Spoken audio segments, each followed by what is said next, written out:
Hi, thanks for joining me today. So, my husband and I have really great conversations around a lot of things that come up in relationships, in family, in just life in general. And the other day, we were talking about, something that I've been hearing a lot lately with women who are feeling like their partners, don't get how they need the help around the house, or they don't remember to do things like maybe get the kids lunch, or they're not seeing the jobs that are needing to be done like the mum does. And so we were having this conversation, and we both thought, well, this is actually really good. Let's record this and have this conversation with you so that it can help you with your life and your family. So this is my husband, Liam. Hello, how you going?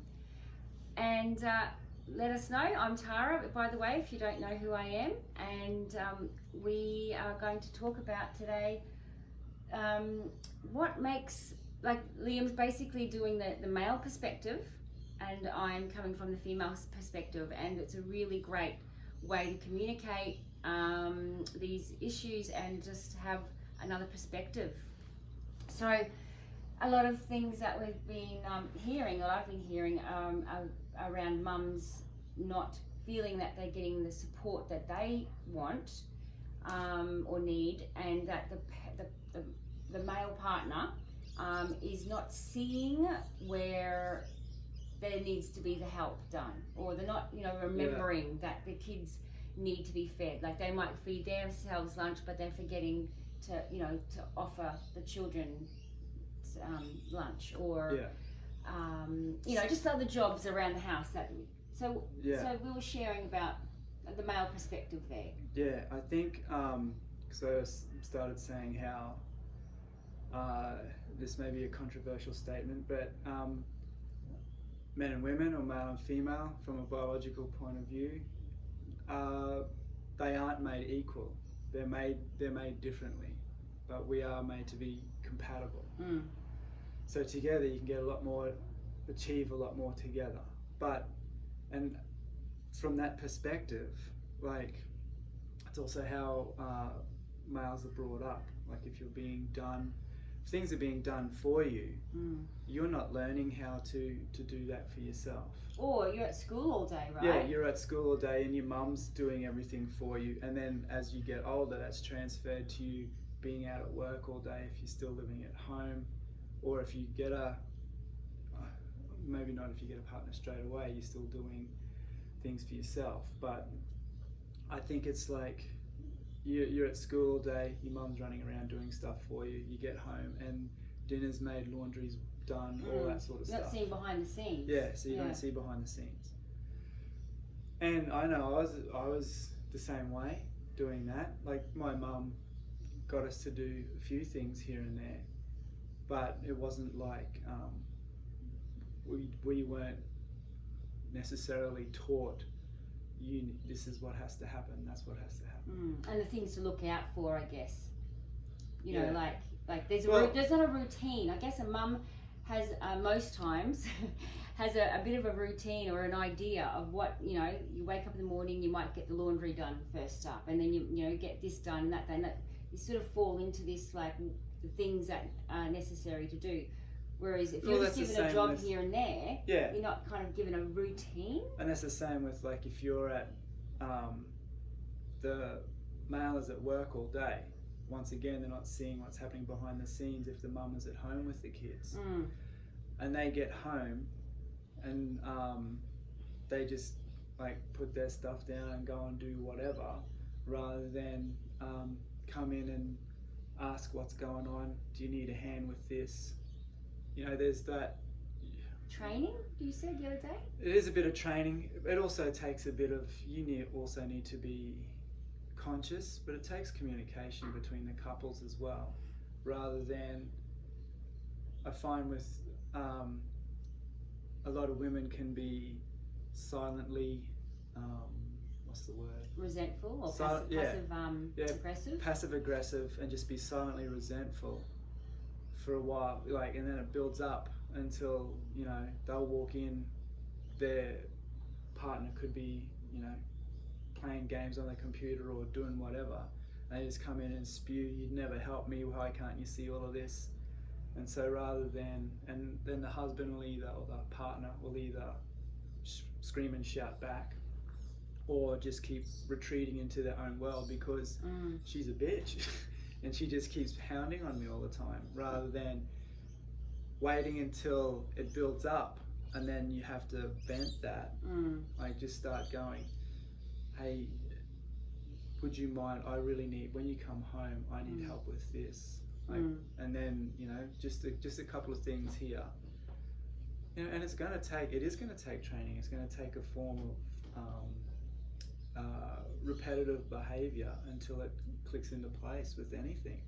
So, you know, I guess for us mums who are at home, you know, it's really key to get the kids involved and for them to see what goes on. I mean, they're eventually going to move out of home and then repeat the same things because that's what they've been taught. So, and I think what's one of the good things we did with our kids was at one stage, a few years, like 15 years ago or so, Tara would make dinner.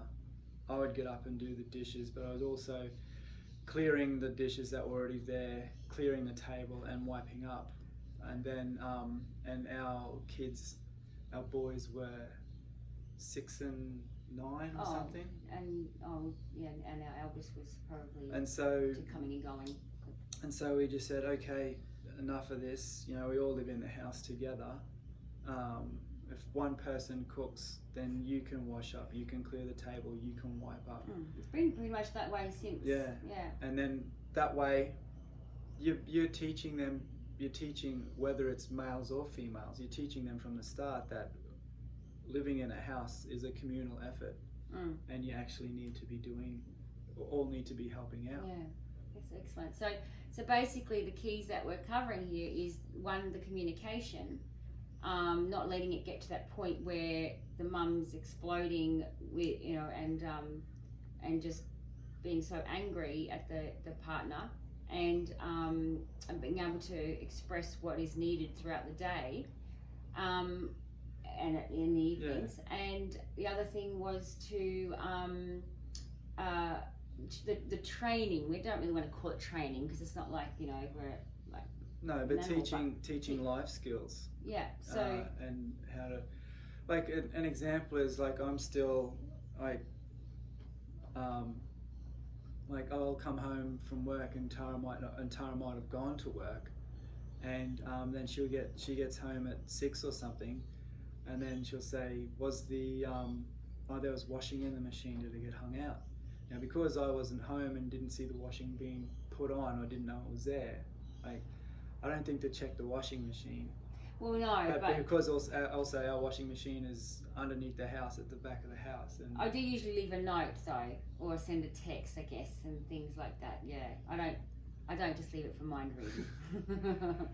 But yeah, so it is about leaving notes or just But I think that's one of the things actually. It was like, why does the female have to ask the male partner to do these jobs and they can't just see it? And that's what we're basically covering there, is about that communication and that the training or the bringing awareness to the partner that this is actually what happens in the home. You might not have seen that when you were growing up because your mum might have done everything for you, but this is actually what happens. Can you maybe just sort of look in a... And it's going to need to like with subsequent children, more stuff needs to be done, or the mum can't take care of everything. Like, maybe when the male and female come together before they have kids, it's probably not such. They sort of just take care of their own sort of stuff, and so it's not so noticeable. But then once one child comes along, it might get a little bit more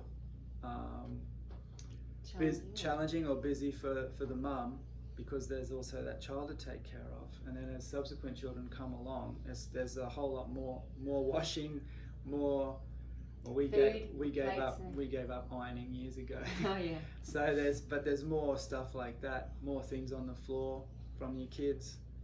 So it's like, but if the partner's out all day and they're not actually, and as Tara said, like, and the mum's done everything. Like if you're out at work all day and you come in, you're not necessarily thinking about what's going on in the household if you've never been told about it, shown it, trained it, pointed it out. Yeah. So yeah, that's. And with because we had a friend who said, like on the weekends, her partner doesn't think to feed the kids. Now the kids are 15 and 11. Something like that. Yeah. So it's like, and my explanation was, well, because it's not doing that during the week, you don't automatically think to do it on the weekend, because when you're at work you think of, okay, I got to take my lunch to work, I got to get myself ready, because you're out and gone before the day has started for other people. So on the weekend you don't think of it because you're doing it for yourself, and your kids might be old enough to do it for themselves. You don't think like, well, if they think they're hungry they should be feeding themselves. But then it comes back to, but if they're always being, okay, it's your lunchtime now, then they're not being shown how to then get themselves something to eat. So it's a bit of a... Yeah, definitely bringing in... It's like, there's two different sides there. Yeah. Like you can see where, it's just, it comes down to communication really. Yeah, and that, bringing awareness. And communicating early. Yeah, rather absolutely. than screaming at each other. other. And also, I feel like it's a really good thing too in your relationship to sit down and actually say, how were you brought up? Like, what things did your mum do for you? How are you brought up, Mum? How are you brought up? Yeah, you know what I mean. Like, what went on in your home when you were growing up? Like, did your mum do everything for you? Or was it your dad? Because I know a few families where the dad does all the cooking or most of the cooking. Yeah. Like what sort of what were the roles in the family? Because that will most likely be the way that your partner is, because that was their environment. So that's what they're... That's what they've observed. Yeah, that's what they've observed. So that's what they've consciously or unconsciously start doing. So yeah, I think that pretty much covered it. But if you've got any more topics that you'd like us to chat about, please let us know and give us a thumbs up if you felt this was helpful or you liked it, and you can follow us on our separate Instagram pages at this point in time. I'm tara.udall. We'll put the links in the comments anyway, and also with my postpartum business, it's postpartum_nurturing, and Liam's handle is it Liam.udall? Could be underscore. Yeah, we'll put them in the link anyway, in the comments. All right, thanks for joining us today. Thank you. See you later. See ya.